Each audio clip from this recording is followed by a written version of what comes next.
night to be here.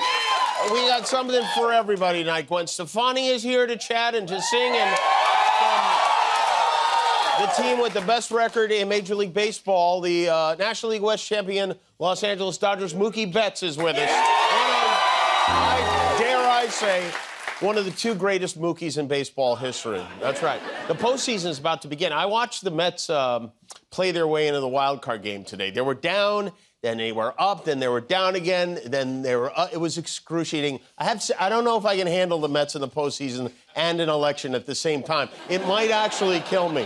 If I suddenly go, that was why. You know, there are amazing things happening all around us all the time. And yesterday, the Earth, our planet, got a second moon. They're calling it a mini moon. It is an asteroid circling the main moon, the moon we know. It will be with us in Earth's gravity for about 2 months before heading back out to space. And I know this kind of thing is a bit hard to follow, so we've come up with a demonstration that I hope will make it clear. Now imagine that I am the Earth and Guillermo is my moon, okay? Guillermo, would you mind orbiting me? Okay. So now,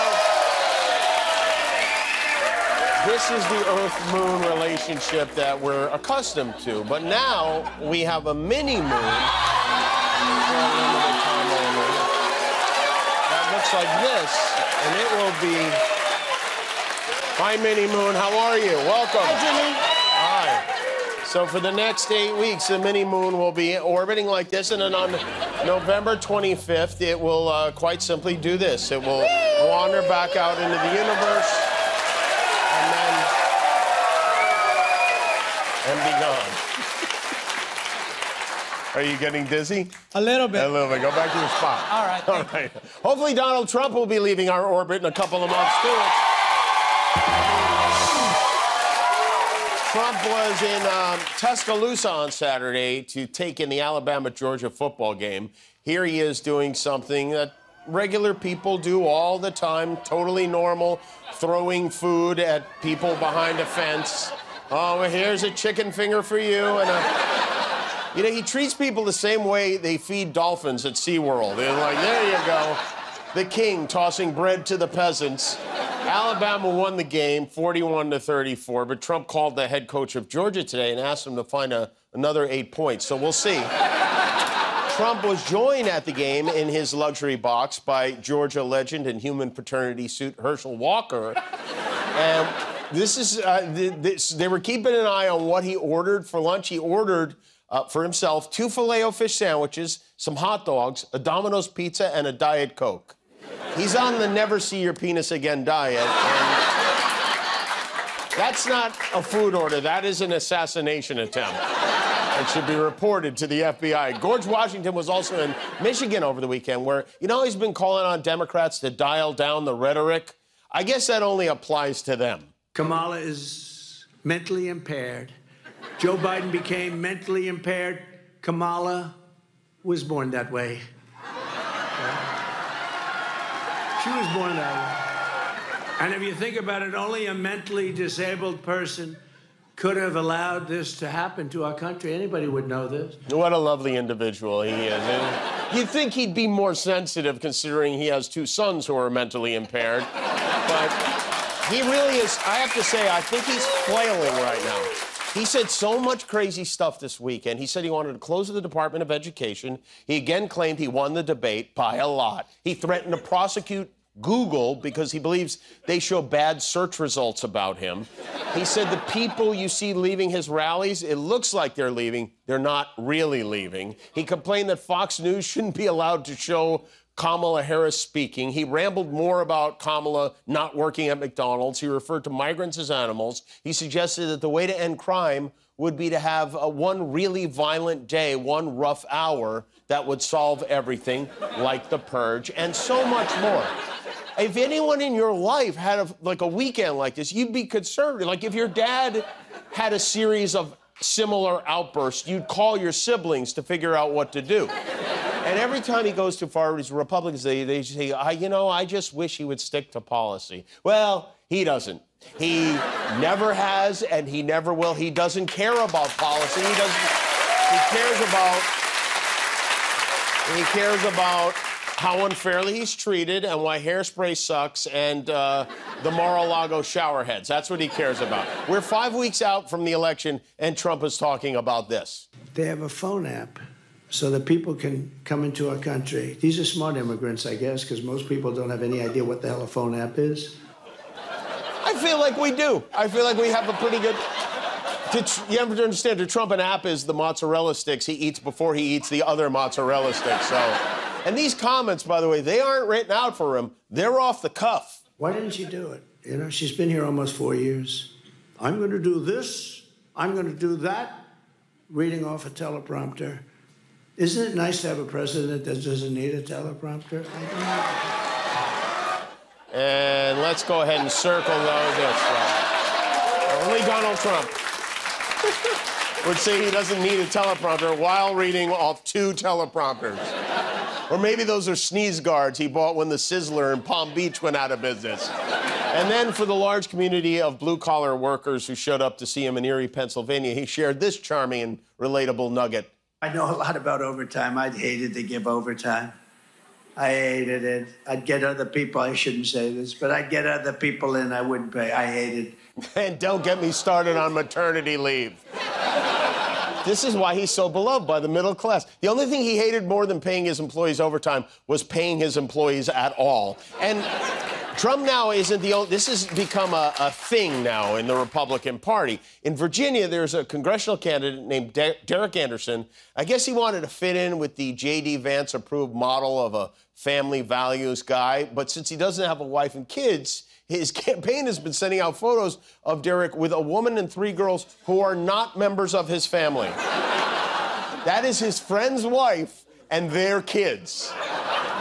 He asked his friend to borrow his wife and kids for a photo, which must have been a comfortable conversation. We'll just pretend you died. It will be fine. And then we have another family man, the self-proclaimed black Nazi Mark Robinson, who's somehow still running for governor of North Carolina, despite allegations of the salacious and racist posts he made on a porn website called Nude Africa, and his campaign is going great. Lieutenant Governor Mark Robinson is recovering this morning after his campaign says he suffered second-degree burns. Robinson says he was burned after accidentally grabbing the exhaust pipe of a big rig truck while campaigning in Mount Airy. It happens. That's what happens when you try to smoke a truck, you know? Tomorrow night in New York, the first and only debate between Tim Walz and JD Vance. This will be the first vice presidential debate since 2008 in which the candidates will stand instead of sit. I guess they were worried JD Vance might get distracted by a sexy office chair and begin humping it. But CBS News is hosting the debate. They announced it on Friday that they said it will be up to the candidates to fact-check themselves, which, I don't know, what will the moderators be doing? The Wordle? I don't know, but recent polls show Tim Walz with significantly higher favorability numbers than his opponent. Voters were more likely to describe Walz as honest, trustworthy, and caring, where they were more likely to describe Vance as nervous, unsettling, and damp. But I disagree. You know, when I see J.D. Vance, I see a man who is grounded, who is rational, and so human-like, you could barely tell he isn't one. When I was in law school, I met this person that I thought was the most beautiful, most lovely, smartest, kindest human being in the entire world. And because I grew up in a country that didn't teach us to see skin color first and foremost, I fell in love with a person who wasn't the same skin color as me, and that's a cool thing that could only happen in the United States of America. Such a cool thing. Did he have a motorcycle accident we don't know about? What is going on with that guy? I can't wait to see this debate. The more I know about Tim Walz, the more I like Tim Walz. And I am curious about how he's preparing to debate this weirdo tomorrow night. So we got in touch, and he's joining us now from his home state of Minnesota. Are you there, Governor? Governor Walz. Hi there. Thank you. Hey, Jimmy. Did you get the venison jerky I sent you? Oh, no, I don't think I did get that. I sent it in an old shoebox. No, I'm sorry I didn't get it, I guess. Oh, well, I hope the porch pirates liked it. Everyone's got to eat. Yeah, that's true. Hey, I had a couple of questions, Governor. Am I interrupting something there? Oh, heck no. I'm just getting a few chores in before chore time. Okay. Here, take a look under the hood, Jimmy. I don't really need to see the... Yeah. Isn't she a beauty? Sure is, yes. Beautiful toilet. She's a 78, but still purrs like a kitten. You know, Jimmy, I may not have a gold toilet like Donald Trump, but with proper maintenance, American manufacturing is as good as gold. I agree with you there. Yeah. Jimbo, could you hand me that 3-inch flange with the wax ring? No, I actually can't.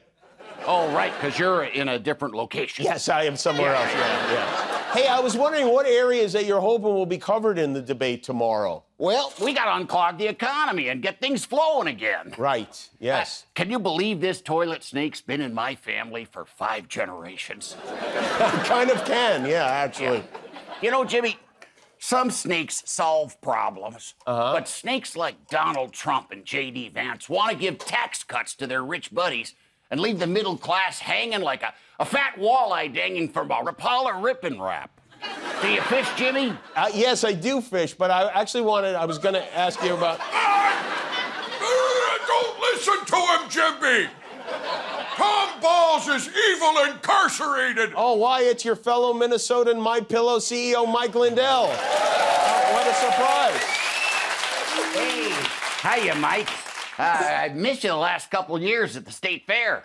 Well, I got shadow banned. How do you get shadow banned from the Minnesota State Fair, Mike? You know that game where they got with the water pistol you have to shoot in the clown's mouth to pop the balloon? Yeah? Well, I shot that clown in the mouth with an AR-15. Oh. So wait, do you two know each other? Heck yes, we do. During the Jackie Chan-demic, Governor Goody Three-Shoes over here limited the number of guests you could have over to your house for Thanksgiving to only 8. But I only had 1 guest, and his name was MyPillow. Oh, no, I'm so sorry. Well, heck, Mike, you know, you would have been welcome at the Waltzes. Yeah. We had sweet corn casserole and played 2 hours of Uno. Uno? I knew you was a Mexican. Mike Lindell don't take handouts unless they're handing out loose pills at the Y. Another king, this Tim here, when he was the Mankato football coach, he shadow banned me from smoking crack under them bleachers. Oh, no, wow, I didn't know that.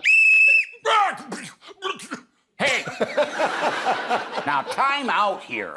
You get down and take a knee. But I'm in the toilet. Well, then take a chin. You listen a doggone minute. You and I aren't enemies. We're Americans. We're Minnesotans. We're Mankato potatoes. Well, you say Mankato, I say Mankato. Well, you know, we're not like JD Vance. We're regular guys. Guys who like football and cars and the music of Husker Du. Oh, I do like Husker Du. You think JD Vance likes Husker Du? No, JD seems like a Husker don't. He's weird. He's weirder than a church picnic with no macaroni salad. True! He's weirder than a wedding without a pig scramble. He is. He's weirder than tongue-kissing your crack dealer between the teeth. Well, you know, I have to say, it looks like you guys have more in common than you might think, huh? Well, Jimmy, most people do if they just take the time to listen. Well, I gotta get home. It's Dad's grill night. Well, wait, that's not your toilet?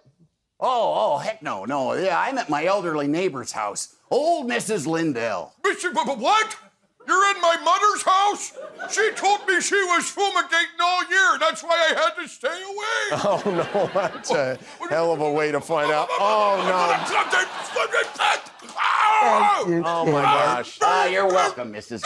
Well, thank you, guys. Thank you all. That's Governor Tim Walz and Michael Lindell and Mrs. Lindell. Thank you, too.